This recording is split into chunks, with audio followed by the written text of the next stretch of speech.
Good morning students. आज का हमारा टॉपिक है रिवर्स ट्रांसक्रिप्शन। ठीक है, रिवर्स ट्रांसक्रिप्शन में क्या होता है, देखो जब हम ट्रांसक्रिप्शन की प्रोसेस पढ़ रहे थे उस टाइम पर हमने पढ़ा था कि डीएनए से आरएनए बनने की जो प्रोसेस होती है उसे हम ट्रांसक्रिप्शन कहते हैं और ये आरएनए कौन सा बनता है, एमआरएनए बनता है। ठीक है, अब उसके बाद देखो जब हम रिवर्स ट्रांसक्रिप्शन की प्रोसेस देखेंगे तो उसमें क्या होगा कि ये जो हमारा एमआरएनए है इससे डीएनए का फॉर्मेशन होगा। ठीक है, मीन्स देखो ट्रांसक्रिप्शन की प्रोसेस का जस्ट अपोजिट वो किस में होगा, रिवर्स ट्रांसक्रिप्शन में। ठीक है, और रिवर्स ट्रांसक्रिप्शन की जो प्रोसेस है वो किस एंजाइम की प्रेजेंस में, रिवर्स ट्रांसक्रिप्टेज एंजाइम की प्रेजेंस में कंप्लीट होती है। ठीक है, the process of DNA formation by RNA is called reverse transcription. The process of DNA formation की प्रोसेस किससे, आरएनए से, ये क्या कहलाती है, रिवर्स ट्रांसक्रिप्शन कहलाती है। Some viruses that have RNA genome contain reverse transcriptase. कुछ एंजाइम, कुछ जो वायरस होते हैं उनमें क्या होता है, आरएनए जीनोम होता है, जो कि आरएनए जीनोम के अंदर क्या प्रेजेंट होगा, रिवर्स ट्रांसक्रिप्टेज एंजाइम प्रेजेंट होगा। ठीक है, अब देखो ये एक वायरस है। ठीक है, वायरस के अंदर क्या होता है, ये वायरस का आउटर क्या है, एनवेलप है। एनवेलप के अंदर यहाँ पर है रिवर्स ट्रांसक्रिप्टेज एंजाइम, या इसे हम आरटेज भी कहते हैं। ठीक है, और ये क्या है, आरएनए। ठीक है, आरएनए और रिवर्स ट्रांसक्रिप्टेज एंजाइम। अब ये क्या करेगा कि ये जो वायरस है अगर ये किसी सेल के अंदर जाता है, ये सेल ह्यूमन बीइंग की भी हो सकती है। ठीक है, तो ये जब सेल के अंदर जाता है तो ये वायरस क्या करेगा, उसकी प्लाज्मा मेम्ब्रेन के ऊपर आकर अटैच हो जाएगा। अटैच होने के बाद में आरएनए और आरटेज इन दोनों को ये जो वायरस होता है ये सेल के अंदर डिलीवर कर देता है। देखो सेल की प्लाज्मा मेम्ब्रेन है ये। ठीक है, उसके बाद में ये जो आरएनए है और ये आरटेज इन दोनों को डिलीवर इन द सेल। उसके बाद में ये क्या है, आरएनए है। आरएनए में क्या होगा, रिवर्स ट्रांसक्रिप्शन होगा, जिसके थ्रू साइटोप्लाज्म के अंदर वायरल डीएनए का फॉर्मेशन होता है। ठीक है, तो ये जो वायरल डीएनए होगा इसका फॉर्मेशन कहाँ हुआ, साइटोप्लाज्म में। अब ये साइटोप्लाज्म से न्यूक्लियस के अंदर जाएगा और वहाँ पर इंटीग्रेज एंजाइम की प्रेजेंस में क्या होगा, इंटीग्रेट इन होस्ट डीएनए। ये जो होस्ट का डीएनए है उसके साथ इंटीग्रेट हो जाएगा। ठीक है, अब उसके बाद आता है, देखो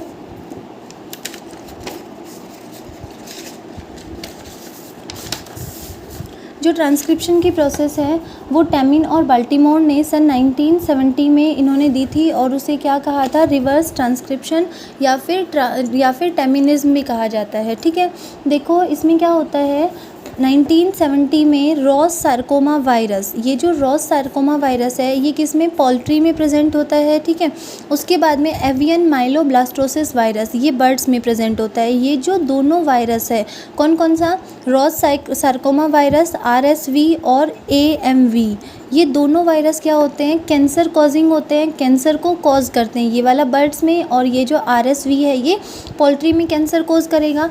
अब उसके बाद में टैमिन जो थे उन्होंने इन वायरस डिजीज़ की स्टडी की और उन्होंने क्या देखा कि ये जो वायरस होते हैं उनमें वायरस में जेनेटिक मटीरियल क्या होगा, आरएनए होगा। ठीक है, ये जो वायरस है इनका genetic material RNA cancer causing gene present होता है। इनके वायरस के जेनेटिक मटीरियल आरएनए में कैंसर कॉजिंग जीन प्रेजेंट होता है और ये जो कैंसर कॉजिंग जीन है ये ट्रांसक्रिप्शन के थ्रू ये क्या करते हैं, ये ट्रांसक्रिप्ट इन डीएनए के अंदर ट्रांसक्राइब होते हैं। ठीक है, और वहाँ पर जाकर परमानेंट हो जाते हैं और हेरिडिटरी हो जाते हैं। ठीक है, मीन्स यहाँ पर क्या होगा, आरएनए है, आरएनए से रिवर्स ट्रांसक्रिप्शन होगा जिससे डीएनए का फॉर्मेशन होगा। ठीक है, तो आरएनए के पास जो कैंसर कॉजिंग जीन थे वो कहाँ ट्रांसक्राइब हो गए, डीएनए के ऊपर। ठीक है, और डीएनए के ऊपर जाकर ये कैसे हो जाते हैं, होस्ट का डीएनए है, होस्ट के डीएनए के ऊपर जाकर ये स्टेबल हो जाते हैं और हेरिडिटरी हो जाते हैं। हेरिडिटरी का क्या मतलब है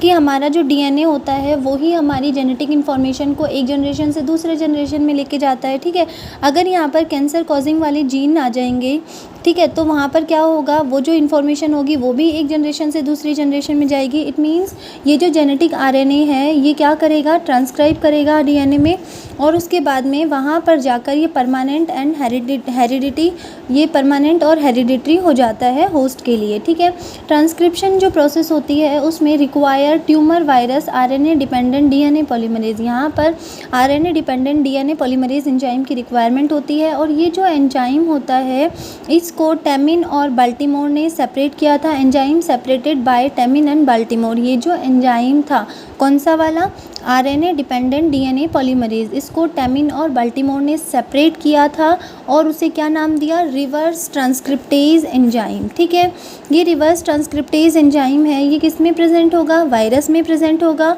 और इसका मेन फंक्शन देखो क्या होगा, सिंगल स्ट्रैंडेड आरएनए होगा, उस सिंगल स्ट्रैंडेड आरएनए से रिवर्स ट्रांसक्रिप्शन की प्रोसेस के थ्रू डबल स्ट्रैंडेड डीएनए का फॉर्मेशन करेगा। ठीक है, अब उसके बाद देखो this enzyme present in retrovirus, retrovirus में ये एंजाइम प्रेजेंट होता है। उसके अलावा प्रोकैरियोट जैसे कि ई कोलाई, बी मिक्सोकोकस, ज़ेंथस में प्रेजेंट होता है। और कुछ यूकैरियोट्स में भी ये जो वायरस होगा ये जो एंजाइम होगा वो प्रेजेंट होता है। ठीक है, अब उसके बाद देखो कि जो बाल्टीमोर थे,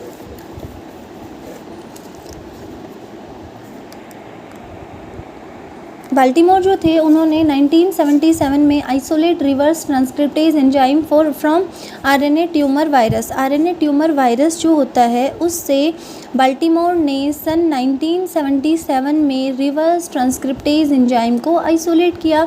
और ये जो एंजाइम होता है इसका मॉलिक्यूलर वेट 70,000 टू 1,60,000 डाल्टन होता है। ठीक है, अब उसके बाद आता है application of reverse transcriptase. Reverse transcriptase जो है उसकी एप्लीकेशन क्या है, देखो इसमें एक तो इसका जो यूज़ होता है वो एड्स के ट्रीटमेंट में किया जाता है और उसके अलावा कॉम्प्लीमेंट्री डीएनए लाइब्रेरी बनाई जाती है। ठीक है, तो देखो कॉम्प्लीमेंट्री डीएनए लाइब्रेरी बनाने के लिए क्या प्रोसेस होती है कि कुछ स्पेशल टाइप के टिश्यू प्रेजेंट होते हैं। ठीक है, स्पेशल टिश्यू जो होंगे उसमें for study of gene expression, ये जो स्पेशल टिश्यू होंगे ये किस लिए प्रेजेंट होते हैं, study of gene expression. Gene expression के स्टडी के लिए special type of tissue present होते हैं जिनमें कि एमआरएनए टेम्पलेट प्रेजेंट होता है। ठीक है, ये एमआरएनए जो होगा ना, यहाँ पर एमआरएनए होगा और वो किसकी तरह, टेम्पलेट की तरह वर्क करेगा। इस एमआरएनए के टेम्पलेट के ऊपर डीएनए की कॉम्प्लीमेंट्री सिंथेसिस होती है। ठीक है, सिंथेसिस ऑफ कॉम्प्लीमेंट्री डीएनए। यहाँ पर जो डीएनए बनेगा वो किस तरह का होगा, कॉम्प्लीमेंट्री सिंथेसिस होगी डीएनए की। ठीक है, एक स्ट्रैंड है उसके ऊपर सीक्वेंस का हमें पता है तो हम उसके ऊपर दूसरे सीक्वेंस को फॉर्मेशन कर सकते हैं। ठीक है, आरएनए और डीएनए में क्या डिफरेंस होगा, आरएनए में यहाँ पर यूरेसिल होगा और डीएनए में थाइमिन होगा, केवल ये डिफरेंस होता है। बाकी जो जितने भी नाइट्रोजन बेस है उनको हमको जब एक स्ट्रैंड का पता है तो हम दूसरे स्ट्रैंड का पता लगा सकते हैं। ठीक है, उसके बाद में देखो जब सिंथेसिस ऑफ कॉम्प्लीमेंट्री डीएनए, जब कॉम्प्लीमेंट्री डीएनए बना लिया उसके बाद में सी डीएनए की लाइब्रेरीज बनाई जाती है। लाइब्रेरी मीन्स बहुत सारे मतलब न्यूमरस कॉपीज़ बनाई जाती हैं डीएनए की। ठीक है, तो देखो एंजाइम रिवर्स ट्रांसक्रिप्टेज जो होगा वो सी डीएनए लाइब्रेरी को प्रिपेयर करता है। कैसे करेगा, अब देखो ये हमारा एक क्या है, आरएनए का स्ट्रैंड है। ठीक है, आरएनए का स्ट्रैंड 3 प्राइम टू 5 प्राइम। अब इसके ऊपर 3 प्राइम वाला जो पोर्शन होता है वहाँ पर एक प्राइमर आकर अटैच होता है। ये प्राइमर जो होगा, ये प्राइमर क्या करेगा, यहाँ पर डीएनए स्ट्रैंड का फॉर्मेशन करेगा। अब देखो ये जो प्राइमर है ये रिवर्स ट्रांसक्रिप्टेज एंजाइम की प्रेजेंस में एक न्यू डीएनए स्ट्रैंड का फॉर्मेशन करेगा। ठीक है, और ये किस तरह के होंगे डीएनए स्ट्रैंड, दोनों कॉम्प्लीमेंट्री होंगे। एक स्ट्रैंड ऊपर वाला है ये आरएनए का है। ठीक है, और नीचे वाला जो है वो डीएनए का है। तो ये क्या बन गया, डीएनए आरएनए हाइब्रिड बन गया। ठीक है, अब इस हाइब्रिड में आरएनएज एंजाइम की प्रेजेंस में आरएनएज एंजाइम जो होता है वो क्या करता है, इस वाले ऊपर वाला जो आरएनए स्ट्रैंड था इसको डिग्रेड कर देता है। ठीक है, इसको डाइजेस्ट कर देता है, डाइजेस्ट डीएनए चेन। और उसके बाद में केवल क्या बच जाता है, सिंगल डीएनए का कॉपी बन गया। ठीक है, ये जो डीएनए की कॉपी बची थी ये वाली डीएनए की कॉपी अलग हो जाती है। आरएनए जो था उसका तो डाइजेशन हो गया, सिंगल डीएनए बच गया। अब इस डीएनए के ऊपर पॉलीमरेज एंजाइम जो होगा वो क्या करेगा, वो क्या इसकी दूसरी कॉपी बनाएगा। ठीक है, और पॉलीमरेज एंजाइम जब डीएनए की दूसरी कॉपी बनाएगा तो उसे वापस से प्राइमर की नीड होती है। ठीक है, तो इसमें देखो यहाँ पर इस कंप्लीट प्रोसेस में क्या हुआ, आरएनए था, आरएनए के ऊपर प्राइमर आकर अटैच हुआ रिवर्स ट्रांसक्रिप्टेज एंजाइम की प्रेजेंस में। यहाँ पर डीएनए की कॉपी बनती है, डीएनए आरएनए हाइब्रिड बनेगा। उसके बाद आरएनएज एंजाइम होगा वो उस वाले आरएनए को डाइजेस्ट कर जाएगा और उसके बाद में डीएनए की कॉपी बनेगी। इस डीएनए डीएनए की कॉपी में पॉलीमरेज एंजाइम जो होगा वो क्या करेगा, इस एक सिंगल डीएनए से दूसरे डीएनए की कॉपी बनाएगा, ठीक है। और इसको प्राइमर की नीड होती है, ठीक है। पॉलीमरेज एंजाइम कब वर्क करता है, जब उसे प्राइमर मिलेगा। अकेला खुद से ये प्रोसेस को स्टार्ट नहीं कर पाता, ठीक है। अब देखो ये कंप्लीट हो गया। अब उसके बाद आता है एड्स कंट्रोल इन ह्यूमन। ये भी क्या है, एक तरह का एप्लीकेशन है। इसमें क्या होता है, एड्स के कंट्रोल के लिए ह्यूमन के अंदर क्या होगा, एंटी रेट्रोवायरल थेरेपी होती है, ठीक है। एड्स के ट्रीटमेंट के लिए, एड्स के कंट्रोल के लिए एंटी रेट्रोवायरल थेरेपी होती है, जिसमें कि retroviral reverse transcriptase enzyme present होगा, ठीक है। ये जो रेट्रोवायरल रिवर्स ट्रांसक्रिप्टेज एंजाइम होगा, इसकी एक्टिविटी को कुछ इनहिबिटर्स जो होते हैं ना, कुछ इनहिबिटर्स सब्सटेंस प्रेजेंट होते हैं जो कि इसकी एक्टिविटी को स्टॉप कर देते हैं, ठीक है। जब इसकी एक्टिविटी स्टॉप हो जाएगी तो वो क्या होगा, रिवर्स ट्रांसक्रिप्शन की प्रोसेस नहीं होगी, ठीक है। आरएनए से डीएनए के पास इंफॉर्मेशन नहीं जाएगी, तो उसमें एड्स, तो वो किसके लिए काम में लिया जाता है, एड्स के कंट्रोल के लिए, ठीक है। एड्स के कंट्रोल के लिए हमें हमें रिवर्स ट्रांसक्रिप्टेज एंजाइम को इनएक्टिव करने की नीड होती है, ठीक है। अब उसके बाद एक प्रोसेस और है, देखो उसके कुछ की पॉइंट्स है रिवर्स ट्रांसक्रिप्शन के। ये देखो कि जो रिवर्स ट्रांसक्रिप्शन होता है उसमें देखो RTase is most active with the RNA of its own virus but can be used experimentally to make DNA complementary to a variety of RNA। देखो एक वायरस है, ठीक है, इसके पास आरटीएज एंजाइम प्रेजेंट है, ठीक है। ये जो एंजाइम होगा रिवर्स ट्रांसक्रिप्टेज एंजाइम, ये एंजाइम जो होगा ना, ये क्या करेगा, most active with the RNA of own virus. ये क्या करेगा, अपने आरएनए के साथ बहुत ज़्यादा एक्टिव होता है, ठीक है। Most active with the RNA of its own virus. लेकिन अगर हम इस आरटीएज एंजाइम को अगर हम स्टोर करके भी रखते हैं एक्सपेरिमेंटल यूज़ के लिए, तो ये जो आरएनए होता है ये क्या करेगा, ये जो एंजाइम होगा ये क्या करेगा, कॉम्प्लीमेंट्री डीएनए की कॉम्प्लीमेंट्री स्ट्रैंड्स का फॉर्मेशन कर सकता है, ठीक है, आरएनए के साथ मिलकर। देखो उसके बाद आरटीएज एंजाइम जो होता है ना, उसमें प्रूफ रीडिंग एक्टिविटी एब्सेंट होती है, ठीक है। प्रूफ रीडिंग एक्टिविटी एब्सेंट होगी तो ये क्या करेगा कि अगर कोई गलत सीक्वेंस आकर जुड़ गया तो ये उसको रिकॉग्नाइज नहीं कर पाता, उसे रिमूव नहीं कर पाता, ठीक है, जिसके कारण म्यूटेशंस अकर होती है। और ये जो म्यूटेशंस होंगी इसके कारण न्यू प्रोटीन का फॉर्मेशन होगा, और वो प्रोटीन जो होगा वो बिल्कुल अलग टाइप का होगा, ठीक है। कंप्लीट है। रिवर्स ट्रांसक्रिप्शन की प्रोसेस में हमने क्या किया, देखो हमारे पास डीएनए होता है, डीएनए से हमें एमआरएनए बनाना होता है, ये प्रोसेस होती है हमारी ट्रांसक्रिप्शन।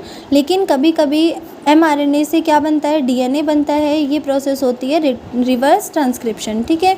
ये प्रोसेस जनरली किस में होती है, वायरसेस में।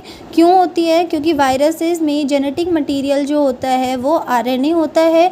वो आरएनए अपना, वायरसेस कैसे होते हैं, ऑब्लिगेट पैरासाइट होते हैं। अगर कोई लिविंग होस्ट है उसके अंदर जो वायरस होगा वो लाइव होगा, लेकिन लिविंग होस्ट से बाहर निकलते ही वो वायरस डेड हो जाता है, ठीक है। तो देखो ये जो वायरस है इसका आरएनए होगा, आरएनए के पास जेनेटिक इन्फॉर्मेशन है। अब ये आरएनए वायरस जो होगा वो क्या करेगा, अगर किसी सेल के अंदर, अगर किसी सेल के ऊपर वायरस आकर अटैक करता है तो ये जो वायरस का आरएनए है और उसके अलावा रिवर्स ट्रांसक्रिप्टेज एंजाइम है, ये दोनों एंजाइम क्या करेंगे, इस सेल के अंदर चले जाएंगे। वहाँ पर ये क्या करेंगे, डीएनए के साथ, वहाँ पर ये जो इन्फॉर्मेशन होगी वो डीएनए को दे देंगे, ठीक है। अब उसके बाद में यहाँ से जो डीएनए होगा, अब इस सेल के अंदर डीएनए में आ गया, डीएनए सेल के अंदर डीएनए जो है वो जेनेटिक मटेरियल जो होगा उसको जेनेटिक मटेरियल होगा, ठीक है। जेनेटिक मटेरियल होने का क्या मतलब है कि डीएनए क्या करेगा, एक जनरेशन से दूसरी जनरेशन में जो कैरेक्टर्स होते हैं, जो इन्फॉर्मेशन होती है उनको लेके जाता है। तो अगर इन्फेक्शन वाली जो इन्फॉर्मेशन है वो उसको भी कैरी करेगा, लेके जाएगा। तो इस तरह से ये जो प्रोसेस होती है ये कंप्लीट क्या होती है, रिवर्स ट्रांसक्रिप्शन प्रोसेस, ठीक है।